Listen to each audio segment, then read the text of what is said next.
I think theoretically, the door be here and the garage right here too, going in, come on, the street would be good. I don't know. What is your address? Is it this drive or is it this drive? It's this drive. It's Birch. It's Birch.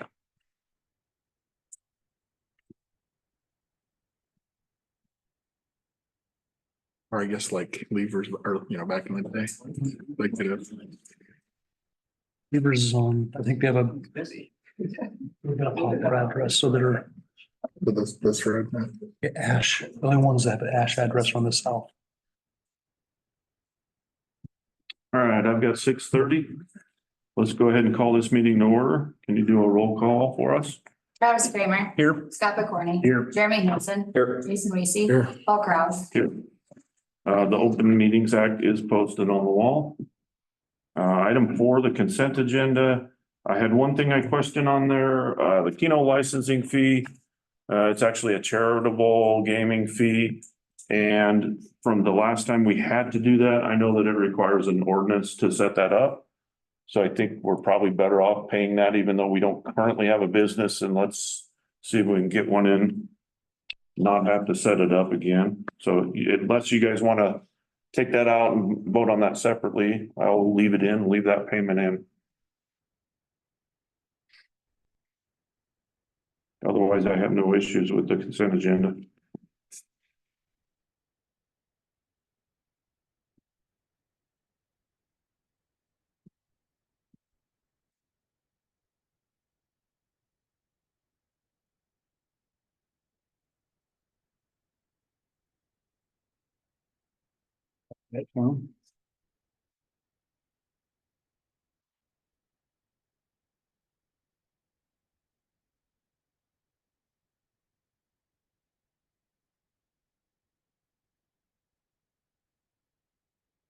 Was that on there? It's in the list of agenda. It's $100 annual fee. I'm just Which not seeing is- it listed here as well. Right. It's not on the, 500. Oh, I got what you're It's part of the saying. payables. Gotcha. Yes. but I think going through the hoops of a new Mhm. ordinance is probably gonna cost us more than just paying that for now.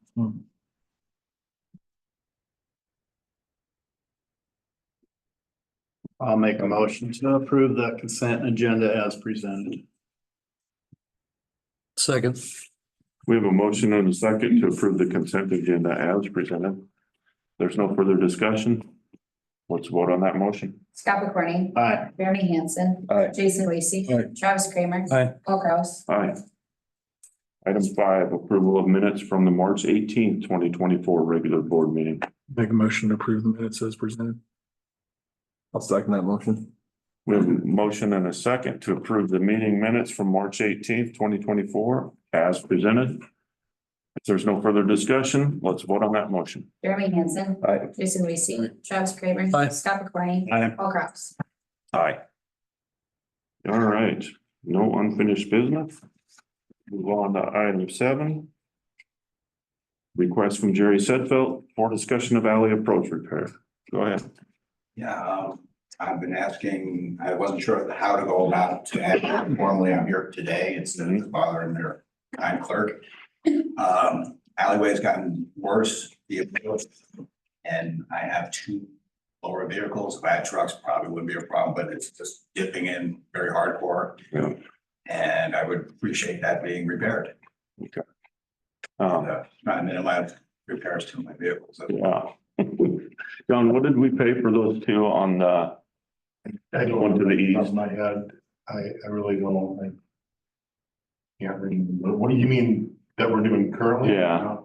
It was just 2 we were doing that time, wasn't it? Yeah, I'd have to get a price for them, but I have to go and look at it. Yeah. Is it going? Off Eagle going toward the highway or? Going So south, Eagle and between 4th and 5th. Yep. Yeah. on the south side, yeah. Going out to Eagle, right, Jerry? Yeah. Yeah. Okay. But between 4th and 5th off Eagle, going north or south? North. South is the one Jerry's complaining about, yeah. My only concern is Eagle Street's right there at the top of our list of probably the top 3 streets that we would like to pave when we get done. Okay, and for the one we're talking about tonight, we've got a project slated to start next month up around the school. That's gonna be a big one. You know, if we do these approaches, then we do the street, they're probably gonna tear out the approaches and do it over again. I don't, you know, if it's not terribly expensive, I don't think we can get those streets repaved, and I don't know if it'll be 5 years. This asphalt is slapped in there. I know. You know, I was gonna dump gravel in there and I was trying to minimize Yeah. the damage. I think that's something we could have a discussion on about as a streets committee. You're the first person to complain about their approach that we've had, so it would be on the top of the list if we do some more. I worry about replacing these and then having to tear them out if we do decide to do a street project. So I think we need to sit down and see how soon we could feasibly afford a new street project. And if we can, I don't know that we can hold out on for 5 years on those approaches. And Which- I try to be very, Yeah. Yeah, We can look at maybe cold patch or something too. yeah. I'll take a look at it. I appreciate it. Also greatly appreciate it. If it was just a little asphalt, it'd be better than nothing. Cause Yeah. if you go there, I didn't take any pictures. I apologize. I don't know how that's. Yeah, Andrew. By yesterday, I seen that. Yeah, I mean, if you look at little cars, you know, my neighbors all know when I go to work. I mean, it is a problem. We're not denying that. No, I know. It's a can of worms. I wish we could pave all these streets that are asphalt and get them all done, but that's a pretty big chunk for us. I think it might be pretty reasonable. It's not a lot of Yeah. asphalt that would be needed, I think, Yeah. per se. They can I patch appreciate it up. your consideration. Fine. Cars and stuff as well. All right, well, we'll take a look at it and see if we could do it in concrete or repair it with some asphalt or what would be the best bet, but know that you'd be on the top of the list for approaches. That'd be awesome. All right, All right. Thank you for your time. thank you. Take care, Jerry. Thanks.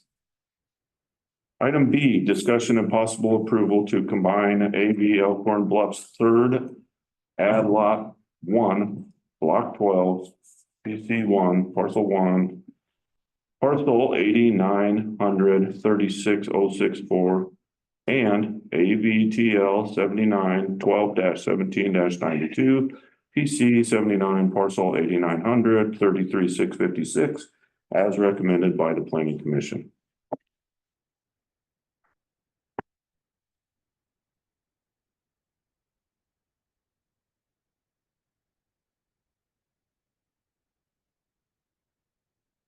So I don't think anybody has a problem with combining the lots, but Mike, our question was, what would it? There's not just city regulations, there's gonna be county regulations if they want a driveway to that street, so. Right. To County Road 9. So I don't see a problem going along with the variation or the lot combination. But I would caution them, is that your lot? No, your lot, okay. Yep. But yeah, my concern would be that we don't know the county regulations for sure. We're thinking 33 foot from the middle of the road is a standard that we've been told. But the county may have different issues with coming onto a county road and putting a new driveway in. So are you planning on putting a driveway to the east? That's the plan. Yeah. But Yeah, I was just going with the combination of lots first. Because I know that the lot's so small and skinny that you can't yeah, do anything with it anyway. yeah. And you can't build across. How far would you say your lot lines are from the edge of the road or? Is that I on have it there? kind of staked out. Yeah, I literally just got a Google Earth map today. yeah, On a proximity of where it sets back further to the west than I thought from that road. okay, So it's pretty far ahead. yeah. You can wait for me to do pretty tough on me. I just got it today. But I don't see any reason not to combine the lots as recommended, but I would just caution you that there may be other things with that. Right. That driveway to the county road that we're not knowledgeable of right now that you'd have to do or. And I'm not saying I made it the first call I made was to Washington County, because I knew I would be going to a county road. And from what they told me is that the village takes precedence over there. Which I figured they were going to say. God, I wish we could be in the same room when you discuss these things. Yeah, that's true. Yeah. And the only comment that I would make would be two separate issues. This particular issue, the new issue of the addition there, just came to us Tuesday afternoon. So didn't have any opportunity to look through that. So again, we're recommending lot combination, but haven't taken any position or even. Whatever, like just got the. I mean, if it's an outbuilding, we've got pretty clear rules on the side lot. That's not a problem. I don't think you're gonna, I would think there's enough road vision there that, you know, we would be concerned about seeing from that intersection in front of your house, or Right. down the road, but, the county road coming in and out, that might be another issue altogether, so. If it helps at all or hurts, I just talked to another planning commission member and we intend to at least make an attempt to, instead of waiting for the quarterly meeting, to go ahead and do that quickly before your next board meeting. Okay. I'll make a motion to approve the combination of lots, AV Elkhorn Bluffs third, 1 and 2, and well, it'll be easier. Do we need to read the whole parcels? I would say probably, I read it once. You could say as presented, I bet. All right, well, I make a recommendation to approve the lots or vote to approve the lots as presented. And I'll second that. Okay, we have a motion and a second to approve the lot combination as presented. If there's any further discussion?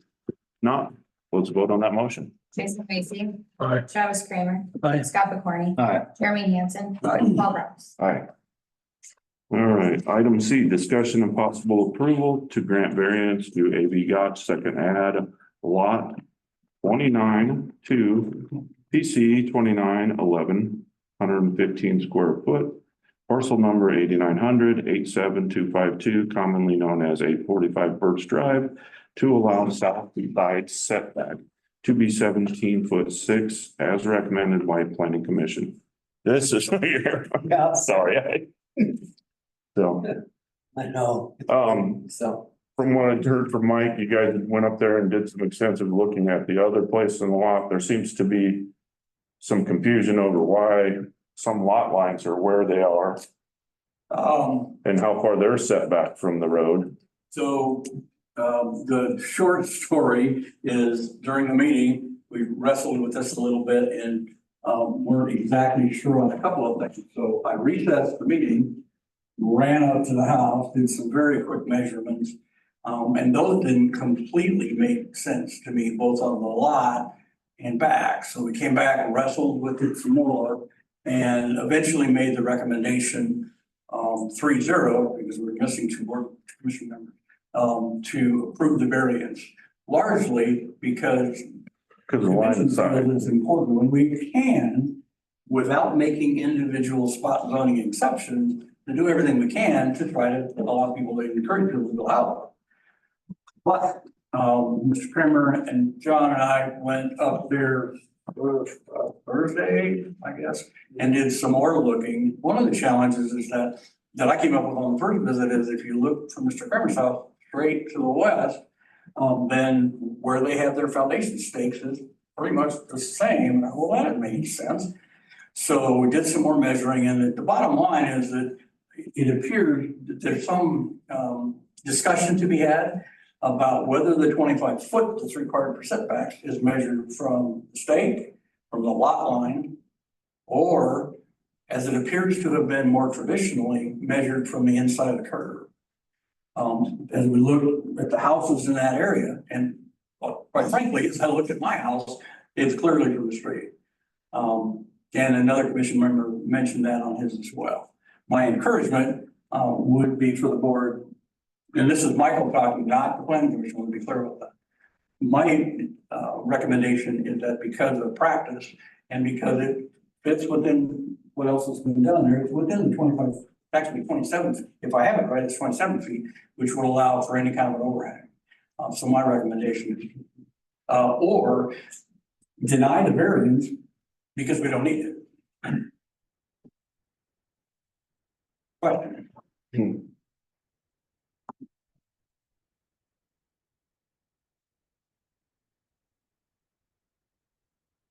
Well, I think legally we should call it a variance because of where the lot lines lay, but I do think in this case, the lot pins don't seem to be consistent with how far they are away from the street. So I think we should grant a variance because I worry about changing. You know, we don't want the perception that we're changing the law. Right. So, And my only, family concern would be if the issue comes, if not this issue, but if another issue similar to this comes up, I think the same three of us are gonna start looking, where are we measuring from here? well, hopefully if we get a new development in, these are the questions that we can make sure are answered before there's stakes in the ground and before there's curbs for the streets so that they're all consistent. But yeah, obviously we seem to have about a 5-foot variance on how far these pins are from the curb. So I think that's well within the reason of allowing this variance. My only question is that my understanding was that there was opportunity to build on that lot like 6 months ago or whatever, or a year ago.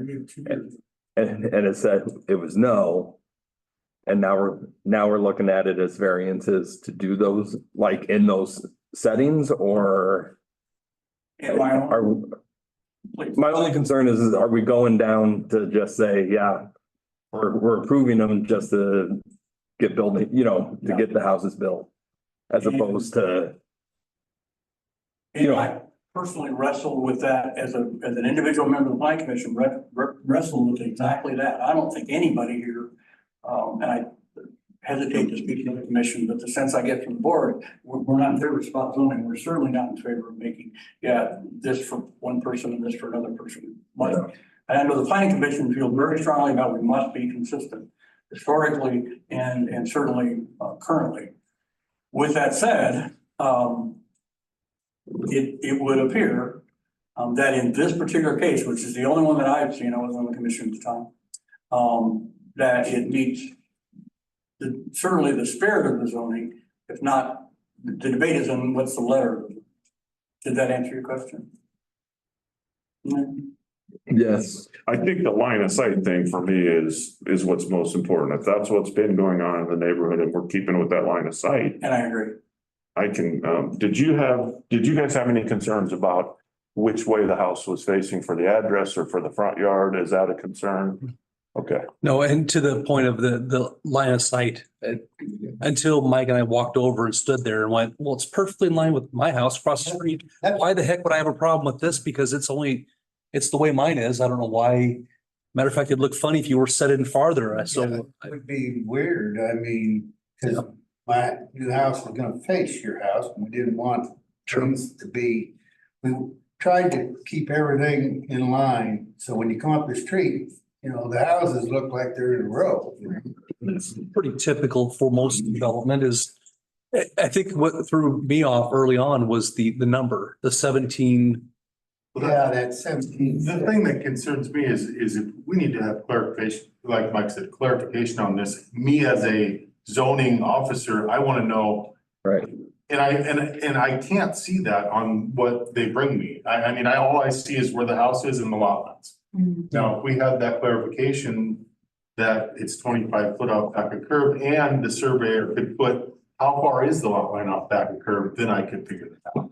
Because they're getting surveys to do this anyway. I mean, Yeah. I don't know that. Right. I'm just assuming that it's 2 feet, 3 feet off back of curb and it doesn't meet our criteria as it says. So that going forward, like Mike said, we need to revisit that.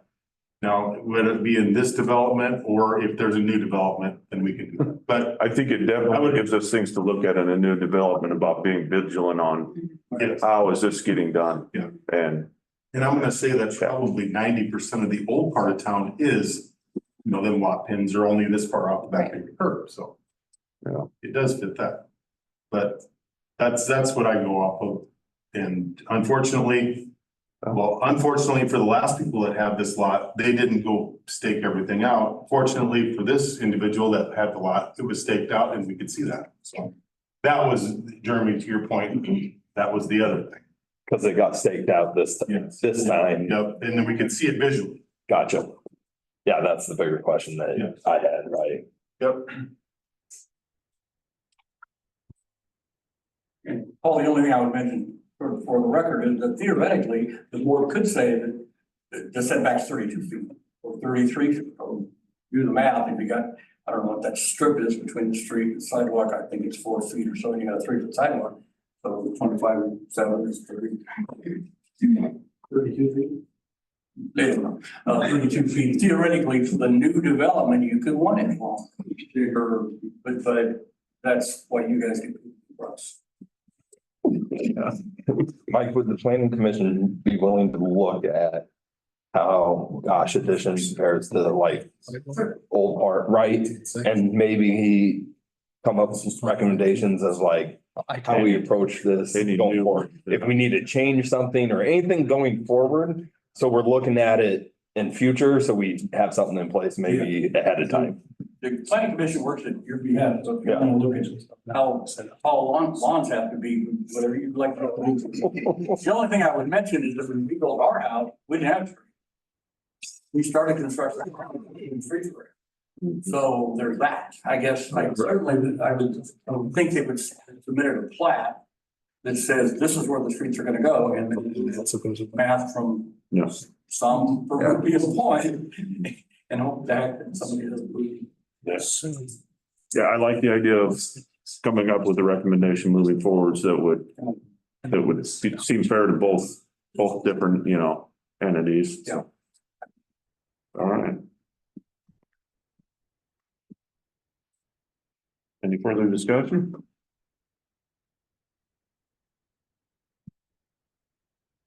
Anyone want to make a motion? I'll motion to approve.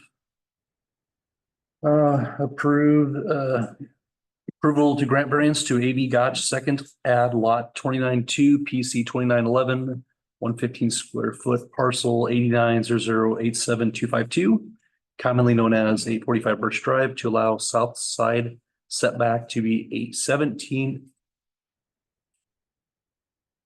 South side setback to be, That was the number on the zone. It would be a minimum. It would be, you would have to probably say it just as presented on the plot plan of 17.6. as presented.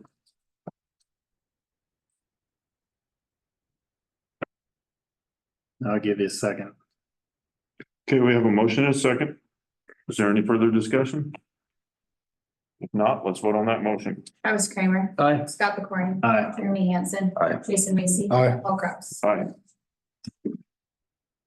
Thank you for your work on this. Thank you for your time.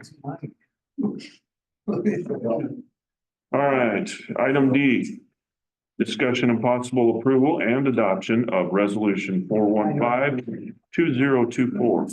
Authorizing the early redemption and prepayment of the village's outstanding general obligation refunding bonds, series 2016. Otherwise known as the swimming pool improvement bond. This is what we discussed last month.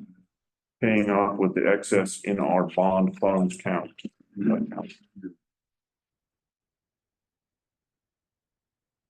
Unless there's any further discussion, I will just think we just need a simple motion.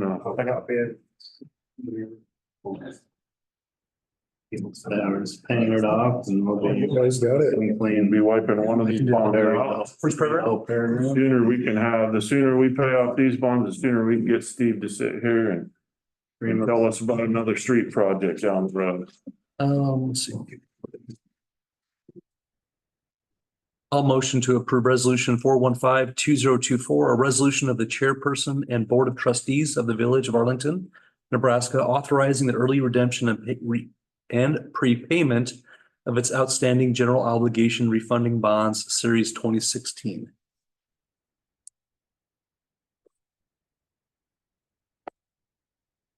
I'll second that. We have a motion and a second for the approval of resolution 415-2024 as presented. There's no further discussion. Let's vote on the motion. Scott McCorney. Aye. Jeremy Hansen. Aye. Jason Macy. Aye. Travis Kramer. Aye. Paul Kraus. Aye. All right, streets committee report. We don't have anything new other than what Steve's here and we've got the other one. Okay. Steve, go ahead. All right, okay, you all have a copy of the 1-6 plan? I've got copies of the building. So this is the current 1-6 year plan.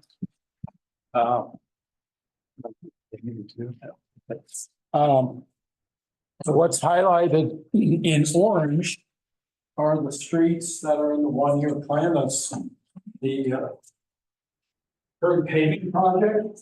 So all those streets are in the 1-year plan. So one thing we need to do is those streets are not going to get all built by the end of this fiscal year. So we should just carry those over, keep them in the 1-year plan because the project's not going to get done till I think November or something like that, based on the contractor start date. So the other streets that are highlighted in blue, those are in the 6-year plan. And so I think we try to identify like, well, maybe these would be our next street project, but we could change that. I did drive through the streets, like on Eagle and Elm, Dodge. Probably the one that's probably in the worst condition is the one over on 4th Street between Elm and Ellsworth, over by the fire station. That street is in really bad shape.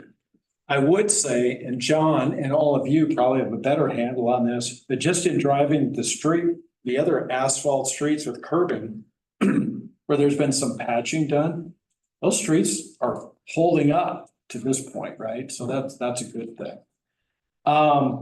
So I don't know if I don't need a decision on any of this tonight. It's just something for you to think about in the next month or two is, do we have identified the streets we've got identified now? Are those maybe the next streets that you want to be looking at doing when the time is right? One thing I will mention, and I do have a handout on this one too, is if you recall, we did some pavement cores on Bell Street and First Street. This is not the entire report, but I did just wanted to highlight a couple items with regard to that. First Street is not in very good condition. Lots of alligator cracking and patch areas that probably should be patched. So if you turn to the second page, I highlighted the cores that are on First Street. Those are the ones in yellow. So cores 14 through 20, those are the cores that are on First Street. So you can see the total thickness on almost all those cores, except for 2, are less than 6 inches. And so you got a roadway that I'm assuming carries traffic, right? Grain traffic in the fall, that type of thing. And so the paving that we're doing right now, and this is residential paving, puts a little bit heavy, I wouldn't say heavy traffic, but you can have a little bit of traffic with the school buses, garbage trucks. That's 7-inch concrete, and this is asphalt. So it's definitely not what we would call the recommended thickness. If you turn to the third page, under the conclusions and recommendations, and this was by Teal, I just highlighted on First Street is they indicated, given the level of deterioration of the pavement from Bell Street to Eagle Street, a full reconstruction should be considered for a future street project. So just something for you to think about. Now, maybe one thing we don't need a decision tonight, but maybe one thing we should do is go out and measure up all these patch areas. Like, what does that look like to go in and patch it with asphalt, kind of like what we did on some of these other, did on the other streets in town to just kind of prolong that street life. What does that look like? You know, how many tons of asphalt? What kind of cost would that be? For you to think about, we come back in a couple months And then, you know, when you start talking about budgeting, is that something to consider for your next year's budget? What's that look like? At least we'd have a handle on it, because right now I don't have a handle on that, what that would, you know, to do some extensive patching on there. That's not a long-term fix because the rest, you know, the roadway is under thickness. That probably should be, I mean, if it was gonna be a reconstruct roadway, our recommendation would probably go concrete, and it'd probably be like 9-inch dowel, something like that, depending on what the traffic would look like. So, once again, don't need a decision tonight. We could get you a proposal for going out and measuring up all those areas. At least then we'd have an idea of what that patching maybe would look like. But point of bringing up the patching, we did patching on your other asphalt streets to prolong the life. It seems like that has worked out pretty well. And a matter of fact, what we could do is if you want us to look at measuring up those areas, could get together with John and see, okay, is there any other areas on any of these other streets and do it all at once again, just to kind of prolong the life of these streets. So just something for you to think about.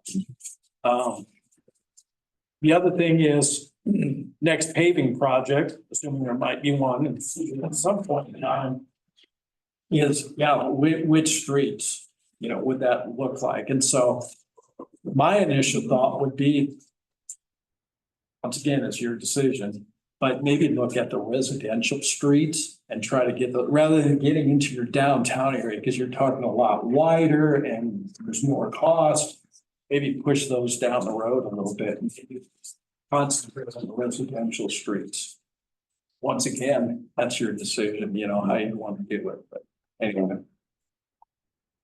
So threw a lot of information out there. Once again, don't need a decision. If you want to talk about it some more, we can talk about these streets. But with the current paving project that we're going to carry over, I'm assuming you're not going to be ready to tackle another paving project for a few years. And so we probably need to be looking at preserving what you got and just to extend that life out, like on First Street. Bell Street's not in too bad a shape. You know, there's some of those transverse cracks, but otherwise that's not nearly the condition as First Street. And I'm assuming that's probably because of truck traffic. And it's not as thick, because if you look at a lot of the cores, on the first page, cores 1 through, and then actually goes into the second page, 13, a lot of those are, you know, they're like 7 inches, getting close to 8 inches, and maybe that's why less heavy traffic, and it's thicker. Yeah, probably why. So, John, any comment about that at all? I know the county's gonna do some, Like 4 inches thick there. different applications for preservation. Made by, I might go out and see it. Sure, check out, see what they do. Another thing, if you recall, we had contacted the county about Bell Street, and they said it's not their issue or not their road. So when I did the lane mile report update, I included a copy of that letter saying that they're not taking it. So if they're not gonna do anything, you might as well get credit for that additional lanes. Yeah. Or that for your which will impact your highway allocation money. So, Yeah. So I did do that. Appreciate that. Yeah, that's very good thing. Okay. So if you had to weigh doing anything with First Street versus some of these residential streets we've got left, do we need patches on First Street, do you think, or should we At wait? some point in time, you're gonna need them. We might as well get them measured up. My thought is, let's see what it looks like. How many square yards of patching and what kind of cost you're looking at, because then that's a short-term fix. Or that's a short-term fix. But what does it look like before it starts to like let out, right? Doesn't mean you have to do anything this year. At least let's think about like, what does it look like? What's kind of the plan to preserve that roadway? Because I don't know, I mean, that's something you're gonna have to think about, like, well, the next paving project, do you want to go out the First Street, or would you rather try to get residential streets, which you probably get more bang for the buck, right? Because you're That's a tough. pleasing more people, right? So many people go in and out of town on First and Bell. Right. as opposed to residential streets. It's really, And with that, a paving job on that wouldn't require a curb and gutter then. No, I think he built, on First Street, I think he built that back as a rural section. So like 22, 24 foot wide, but that would probably save a lot on the project.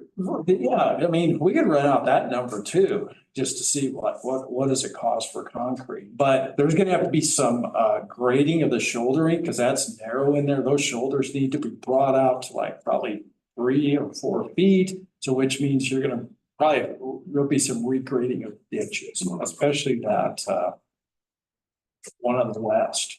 That's a big ditch, but it's all real tight in there. So we can run out that number just to see like, oh, what would concrete probably cost?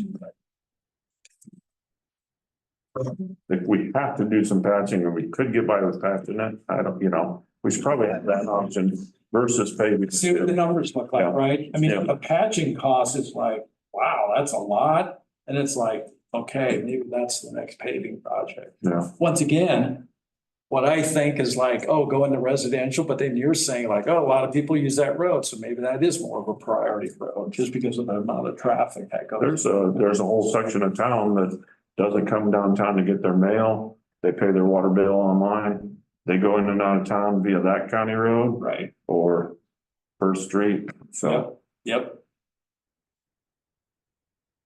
Okay, we'll All right. get you some more info. that Okay, sounds good. okay, all right, thank you.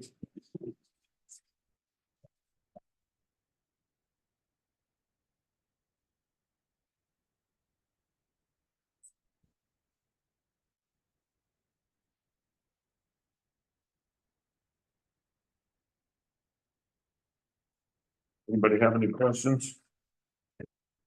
Otherwise, we need to approve this. We need to vote to approve it? No? No. No. We're just taking any action. That's not till fiscal. Not till, September. Okay, all right. Yep, right now it's just more information, something to think about. Okay. Okay. Thank you, Steve. Thank you. And is this where we're talking about the change order? Or, let's go ahead and move down to the change order. We'll give James a chance to show up, but let's move on down to item C. Discussion and possible approval of change order from Graham Construction for 8th Street sanitary sewer. Sorry to make you guys wait, but thank you for your patience. No worries. Does everyone have a copy of the change order that came in today? So that should be printed off. The change order from Graham for the 8th Street sanitary improvements came in at $241,496.16. Our estimate was $186,000, so that $241,000 is about 30% higher than our estimate. I did get a chance to look at the unit prices on the backside, or I guess the second sheet of it has there. For the most part, the materials, the unit prices were pretty competitive to what we've seen. It's the specialty items are kind of what, like I said, contributed to that 30% increase. Those top 3 items really. The 8-inch PVC sanitary sewer, we're only installing 575 feet of it, but it is 15, 16 feet deep. When you get to that depth, you really got to bench out your trench and costs do go up. But the manhole pricing is competitive. Now, explain to me the units, the item quantity on the manholes. The rehab, is that what you were talking about, the rehab of the manholes, or you just? No, sorry. Okay, I'll wait till you get to that. Sorry, yeah, nope, I was talking about C4 there, just the 48-inch manhole barrel section. Okay. We did add C9 kind of later in the project, rehabilitate existing manhole. There's 2 manholes that we added that we'll be getting into as part of this project.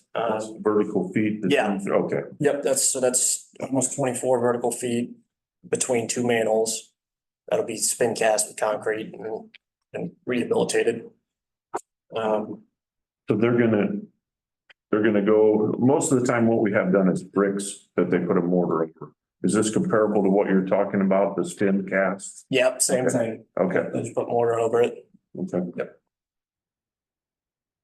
So that unit price came in at $28,000. Not sure what you guys are paying per manhole.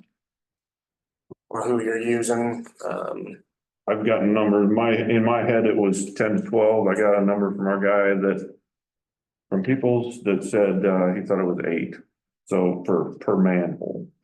So if our manholes are generally 12 feet deep, does that sound right to you, John? Or are they, when they rehab those? You know, I don't, I Yeah. really haven't been on a lot, they do it, so I don't know how deep they are.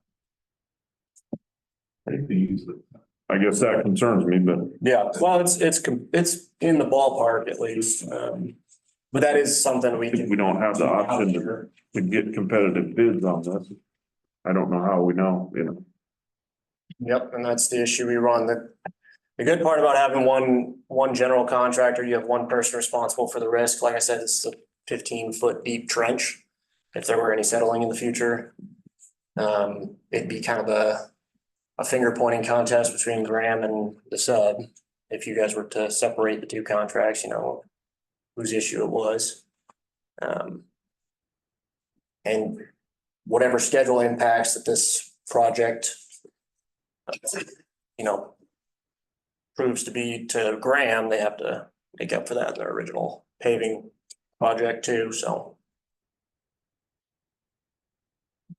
I guess my concern is that it's not just a little bit, it's 30-some% higher, you know? We're expecting 186 and we're almost 60 over that. And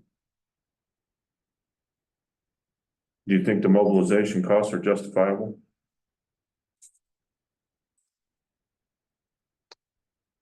It's Hinton, I believe, is the sub that provided the pricing. Hard to say. I'm not sure where they're from. Haven't had much time to review that kind of stuff, but it is certainly, I would say, on the high side. So the two things I'm talking about are a total of 50,000. Does everything else seem in line to you, or were there unexpected surprises in pricing? The mobilization and bonding and the pipe price were the three that were higher than my estimate. The other one was the bypass pumping, temporary bypass pumping for $28,000. Mhm. I think that is a 12-inch line that they will have to temporarily bypass out of while they're building the new sanitary sewer. And I believe the school feeds into that line, and I'm not sure what else, but you see those bypass pumping numbers all over the place on projects, and with them, you know, maybe they don't know much about the town. That's I would say a reasonable number, the 28,000. The driveways C10 through C14, those were all in the original paving contract, so those are all the same as what you're paying for the paving. But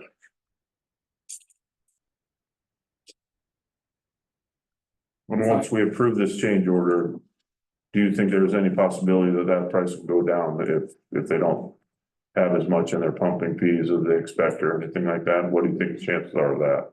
for the bypass pumping, Or anything going down? that one, no.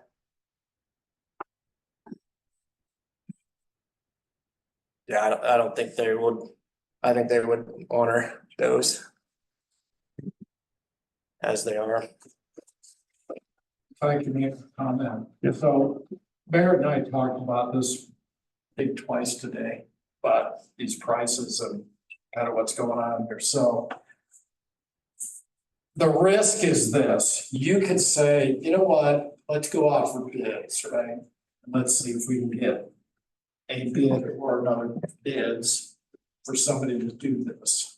So there's gonna be a cost to do that. It's not huge, it's probably in that $45,000 range to go off the bids and potentially award a contract to somebody else. I think the real risk is, number one, can we get a bid? Because it's kind of a tight time frame now, right? You know, it's what, 6 month time, less than 6 month time frame. So can we get somebody to bid it because it's a kind of a tight time frame, and they've got to coordinate working with another contractor. I think that's another little bit of a challenge. The other thing that could be a risk is that if for whatever reason, a pipe contractor that's gonna build this holds up Graham and they put a claim in that, hey, your contractor has held us up, they could ask for a change order for a delay too. So there's a whole bunch of risk here by not awarding it, but completely understand, because we're on the same page, the numbers are high, right? But it's a tight time frame. It's deep construction. Are they making a profit on this thing? Sure they are. You know, they're marking up whatever they've got. And so, do they have you? Yeah, so they're kind of in the driver's seat, right? A little bit, right? So is it completely out of line? Probably not. Are you paying more? Then maybe you should, yes, but it's that tight time frame. You know, if the contractor wasn't gonna start for 6 months, yeah, you'd probably be okay. But it's risky. And then the other thing Merrick brought up too is you award the change order, now Graham is ultimately responsible for that. So if there's an issue with that sewer trench or any set, that's gonna be on them, because they're running the whole show. Merritt made. And you got 2 different contractors and something happens. We're not saying anything's gonna happen, but sometimes things do. There's gonna be finger pointing. Well, that was your problem. That was your problem. So. But it is higher, no doubt. Now, maybe what you want to think about too is that rehabbing doesn't have to happen right now. And if you're looking at having some other manholes, you maybe there's like, if you're going to do more manholes and quite a few more, there's economy of scale, right? Maybe that price drops down. So I don't think the rehab has to be done as part of this project, right? So if that helps you make that decision, how much does that cost? The manhole rehabs, Yeah. 28. it's about 14,000 each. So between the 2 manholes, so 28,000. 28,000. So if you're a person, if your people's person is somewhat accurate and it's somewhere between 8 and 10, there'd be some savings there by having and that was. somebody that kind of specializes in that, which I think, I don't know if you've done that in the past, but I can't remember the name of this them. is one that does That's it. from Kearney? Yes. Yeah, that's who's been They here. kind of specialize in that, rehabbing manholes, that type, and there's probably some others out there. Not trying to throw more confusion on what you're doing, but if you're trying to kind of cut some costs initially, maybe you throw up and say, well, let's not do the rehab, we'll do that one.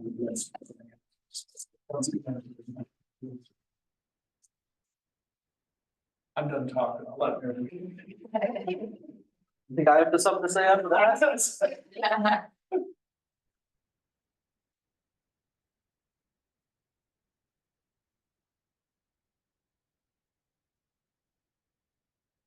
And if you're gonna rebuild the sewer, you gotta get it built before the paving. I mean, you don't wanna not do it. And then have to. I mean, I'm looking at the tax value of this house that we're affecting. Absolutely. It doesn't come to the amount of this estimate. And that's what's really frustrating for me. Plus the fact that it's 33% more than we were expecting when we went into this. And now we're into it for engineering costs.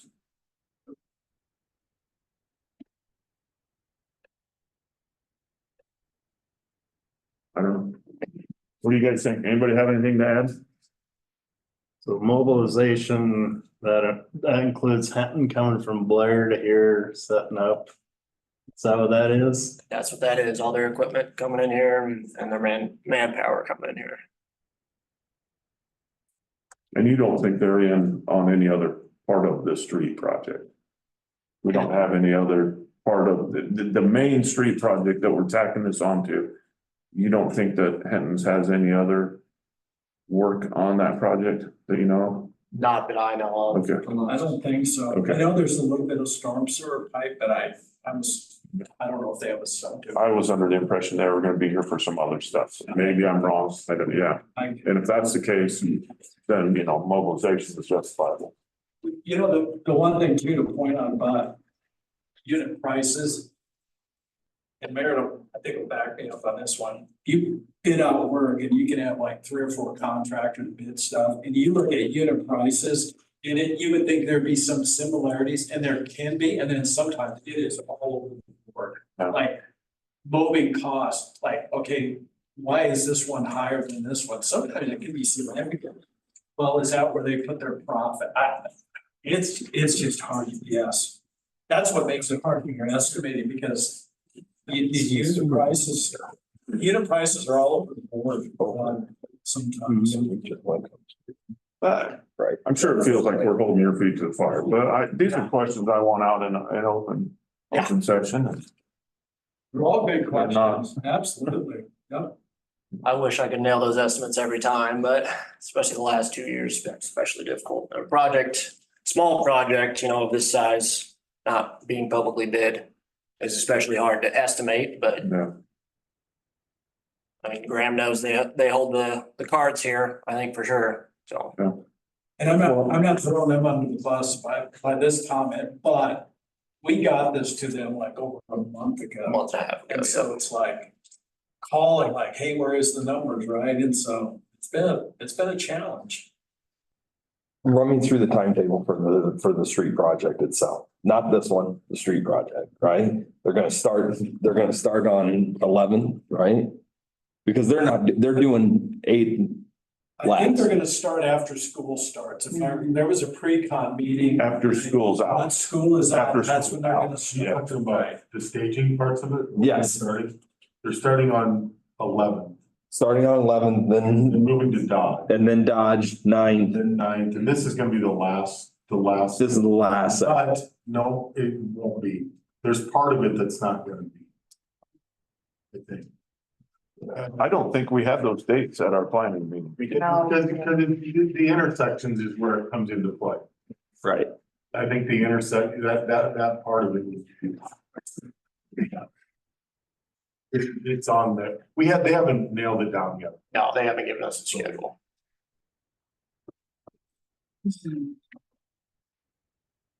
I know you say that they're holding the cards, right?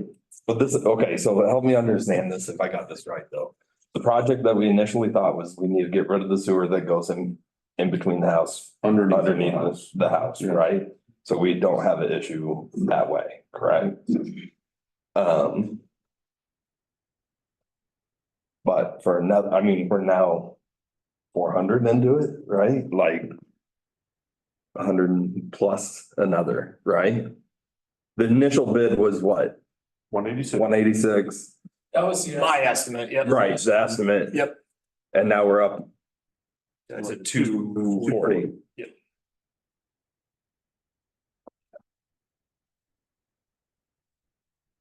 And the school sewer runs down this line, we think?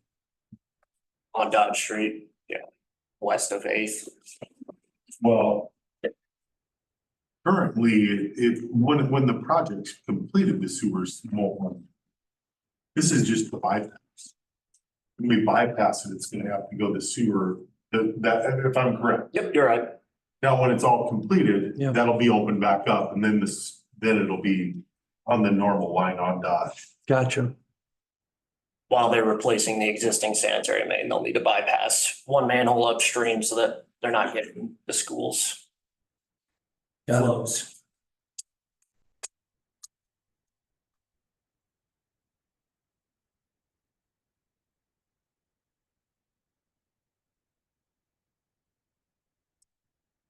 I mean, the flow's gonna be terrible at that time because hopefully the school isn't, well, it will be probably. By the time they get there, it'll be back. They won't get there till.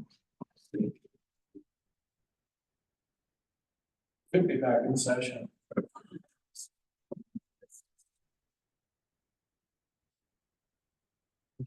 It's best to have Graham be in charge because we need that, putting that sewer in that street. Act real good because we don't want any settling, because otherwise we're pointing the finger back at Graham. It's just, there's risk when you got two different contracts. We're just pointing out risk, or the risk, there's some risk there.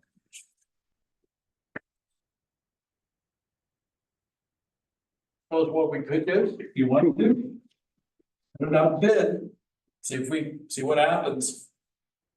You do that. I think the way things are going right now, it'd be too late for that.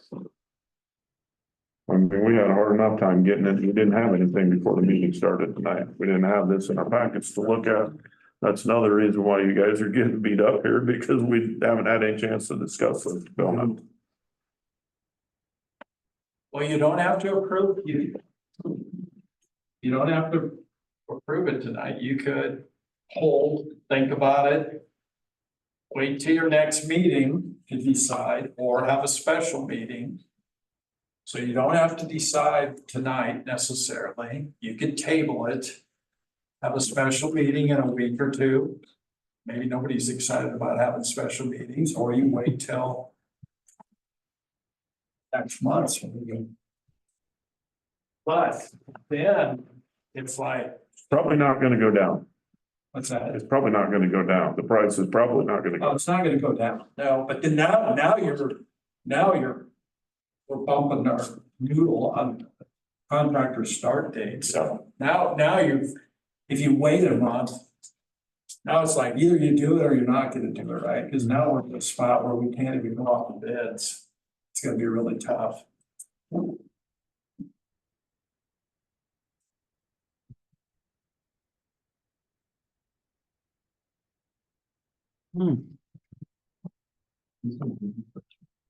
Yeah, it is. I mean, I think that's-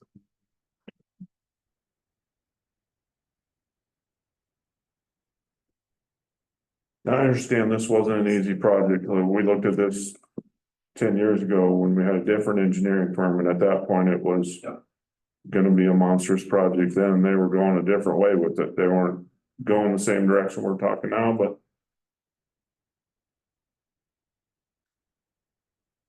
does anybody have any other questions on the change order?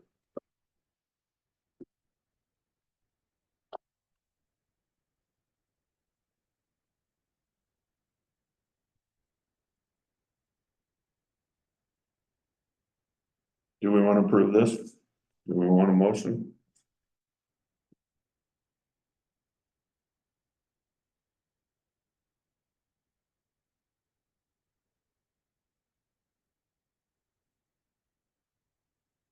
What was the feeling 10 years ago? Does anybody remember? The same feeling I'm having right now. About the cost versus the value. Here's a question though. Is the value of that house ever gonna go down? Probably not. And the sewer system's still there and we still have the problem. Still there.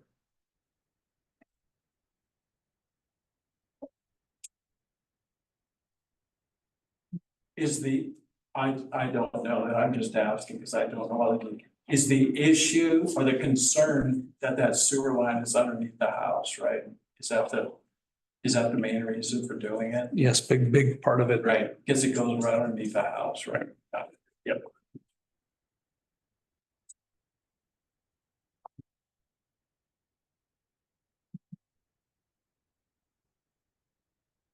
I hate to have a discussion about a $500,000 project in 5 years.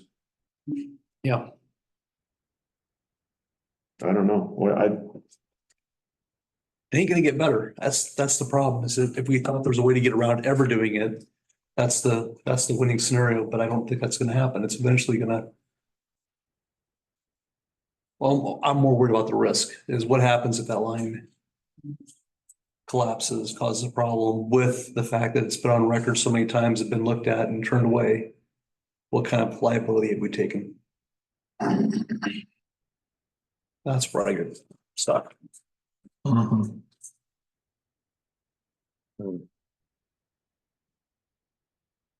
Is there any reason to wait? I'll give a motion. I just want to see if there's any reason to wait and not discuss it. I don't think waiting to do anything is gonna benefit us, do you?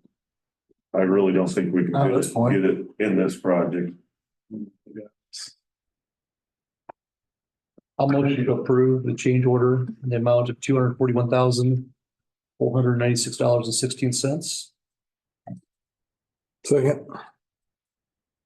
We have a motion and a second. If there's no further discussion, let's vote on that motion. Jeremy Hansen. Aye. Jason Weasey. Aye. Travis Kramer. Aye. Scott McCorney. Aye. Paul Kraus. Aye. Thank you. Mhm.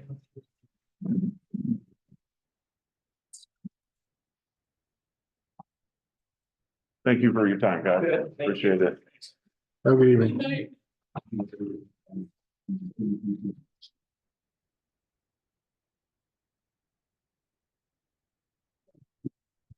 Thanks, Bert.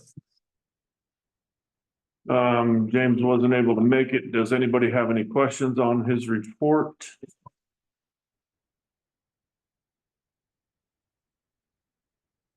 I see we're lower every month this year for water pump for our wastewater, so I hope we can keep that trend up. Maybe some of the manholes we're repairing and things we're doing to fix water infiltration into the sewer is making a difference. Travis and I haven't met this month on any water sewer matters, but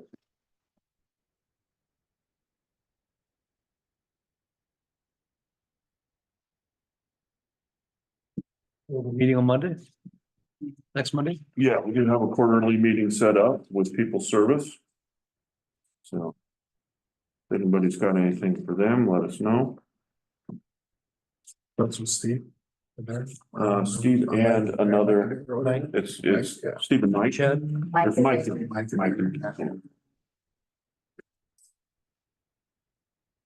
You asking about smoking? I mean, that's About the what? They're smoking. Yeah. Yeah, that'll be a good thing. All right, let's move on to item G. We do not have a representative from the sheriff here tonight online. Did you guys had a meeting, yes? We did. One thing that they brought up was a concern about the Washington County parade with the street. When we need to create a new parade route or talk to them about that. That was something the sheriff brought up. Other than that, like the postcard that was going out in terms of all the licensing and all that type of stuff. Anything else, Scott, that you can think of that we really? I'm not sure if that construction's gonna be done by August. I That's what I'm doubt. saying. It's I not- was surprised to hear him say it was gonna be November because I didn't think we got that impression at the pre-con meeting. We're supposed to get the schedule from Graham, their schedule. He said we'd know more. We made him aware that we do have a parade in the route and stuff, so. But I would be surprised if they could have that wrapped up by August. That's what I was They gonna could say. be their normal We route, may have to so move it to the. we may. That was just something that he brought up, which I hadn't really, I mean. It's pretty minor. I don't know where you'd stage everybody on that side of the football field, but it would be interesting. Line up on the street. So, Yeah, it's talked about some nuisance property concerns, like people parking their vehicles on the ground, Oh, yeah. stuff like We that. talked about, yeah, maybe making an ordinance similar to Omaha that you have to park on either crushed rock or. we have that. We have an ordinance that says you need to be parked on a hard surface, Okay, and we have accepted a rock driveway as a hard surface. okay.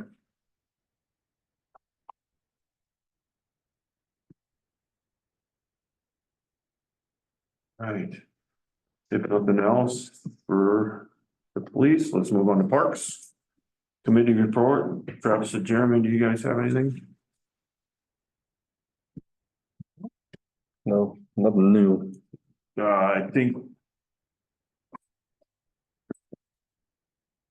we should look into security cameras for the park, auditorium, maybe the trailhead area. I wonder if we could get some estimates by our next meeting. We've had some more. We don't know what happened at the auditorium this weekend, but somebody had been in the front area, left faucets on, brought sticks inside and tore down coat hangers. I don't think we're gonna I don't think we're gonna see any decrease in vandalism issues unless we put some cameras up to start putting a stop to this. So I'd like to see us look at something like that.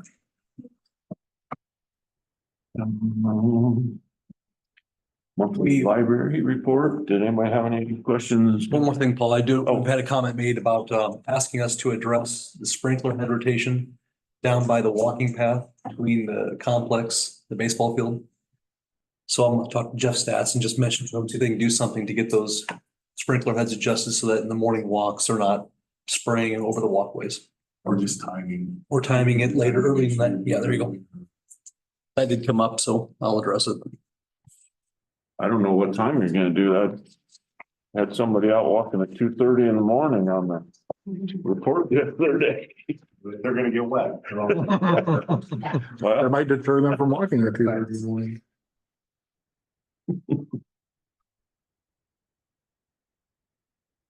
okay. The library report. Does anybody have anything on that?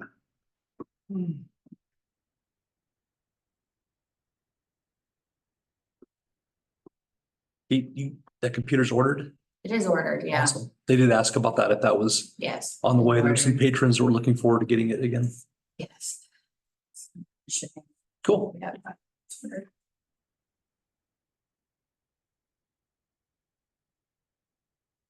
All right, item I, cemetery. Anything new on that to report? As far as committee report.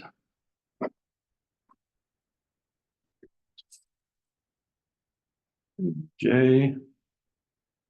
Did we get a county building permit this month? Questions or concerns about that?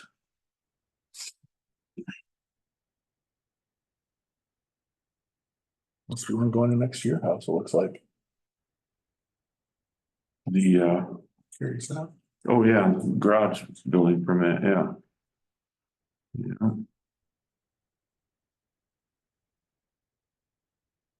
There's no questions or concerns there. Let's move on to clerk report. We went to that conference, that was good.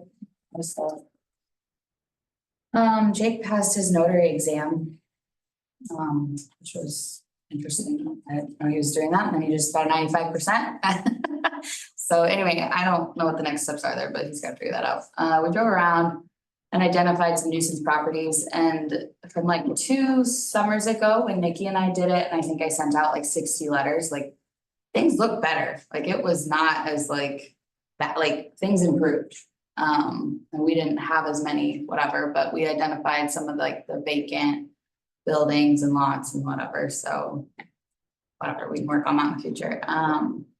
We met with Shaylee and Nolan about this season's, it was pool season's expectations, and Shaylee, they've both been great, taking charge and doing good things, so I think we'll be happy with that. Jake revised the pool handbook, updated it a bit since it was pretty outdated. And then I mailed out those reminder postcards. Yeah. And we have gotten responses for that lead and copper inventory because of the postcards. That's the only reason why I did mine the other night. It So, worked out good. gotten people in here to renew their ATV, UTV permits because of postcards, so. That was a good move. Sure. A lot of information on that. I like that. Yeah, yeah. I've been referring a lot of people to that. Did you get a postcard? Yeah, it turned out good. Next week I'm gone on vacation, so Dick will be here, but he can hold the fort down just fine, so. Not worried. Been very impressed with Jake and his abilities to handle anything that comes his way. And even make things up that we didn't know we needed to do, like getting a notary. I think that's great for the office to have that. Yeah, so I think the next step is, Order a stamp. right, and I think we're already bonded as clerks, I feel like through CNA surety. It's like, I just know that a notary needs a $15,000 bond, but I want to say, I don't know how much we are already bonded. I have to look into it, but. Right, just like the alarm, right? It was CNA surety that our bond is through, so yeah, I don't know. I remember dealing with it last year, but anyway, but yeah, but then he just needs stamps. Mhm. That's all I got.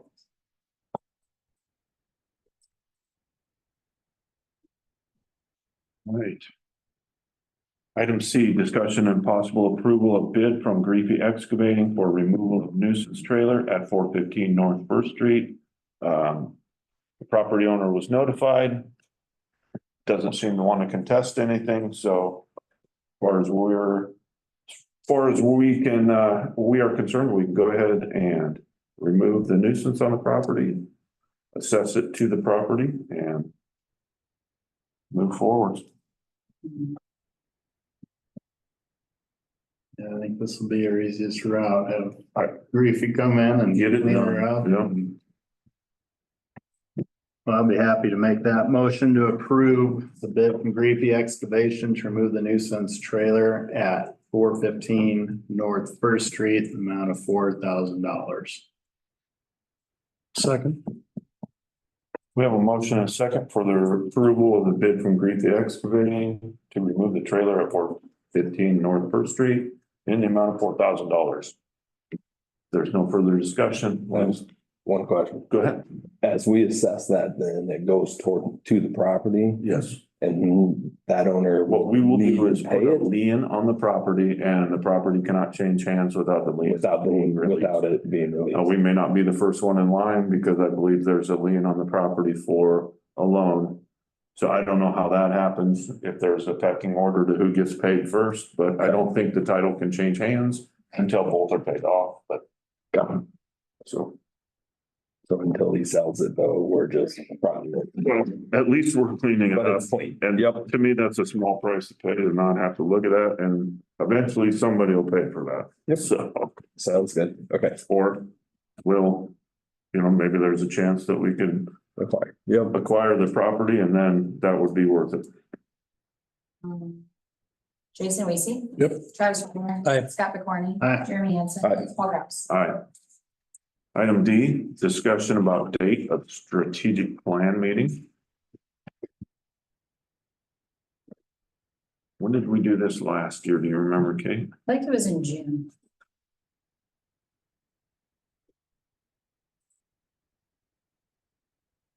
Did we do like a Monday or Wednesday? Is that what we normally do? Monday? Was this our meeting at UNL facility? No, this. We met in that room last year. Oh, I will bring some Legos if you want me to, Travis. I appreciate that.